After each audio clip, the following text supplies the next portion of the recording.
আপনি হয়তো মনের অজান্তেই এমন কিছু অ্যাপস ফোনে ইউজ করছেন বা ডাউনলোড করছেন যেগুলো কিন্তু আপনার জন্য ভয়ঙ্কর ক্ষতি ডেকে আনতে পারে। এমনকি আপনার হাজার হাজার লাখ লাখ টাকার ক্ষতি হয়ে যেতে পারে এবং আপনাকে জেলও যেতে হতে পারে। সুতরাং আপনার ফোনে যে অ্যাপগুলো রয়েছে সেগুলো আদৌ সঠিক অ্যাপ কি না, বা সেগুলোর মধ্যে কোনো হ্যাকিং বা আপনার তথ্য চুরি করার মতো বিশেষ কিছু উপাদান রয়েছে কি না, সেটা জানার জন্য কিন্তু আপনাকে এই স্টেপগুলো ফলো করতে হবে। প্রথমে চলে যাবেন আপনাদের প্লে স্টোরে। প্লে স্টোরে যাওয়ার পরে আপনারা ক্লিক করবেন আপনাদের প্রোফাইল আইকনে ক্লিক করার পরে নিচে চলে যাবেন।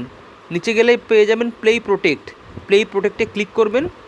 ক্লিক করার পর এখানে স্ক্যান করবেন আপনার ফোনে যে সমস্ত অ্যাপস ইনস্টল রয়েছে সেগুলো আদৌ ক্ষতিকর, আপনার ফোন থেকে ডেটা চুরি করছে বা আপনার কোনো তথ্য চুরি করছে কিনা সেটা জানার জন্য স্ক্যান বাটন ক্লিক করবেন এবং টোটালটা স্ক্যান হওয়ার পরে আপনাকে রেজাল্ট দিয়ে দেবে যে আদৌ আপনার ফোনে যে অ্যাপসগুলো রয়েছে এগুলো আপনার পক্ষে ক্ষতিকারক নাকি ভালো অ্যাপ। যদি কোনো ক্ষতিকর অ্যাপ থাকে অবশ্যই আপনারা কিন্তু সেই অ্যাপটাকে আনইনস্টল করে দেবেন।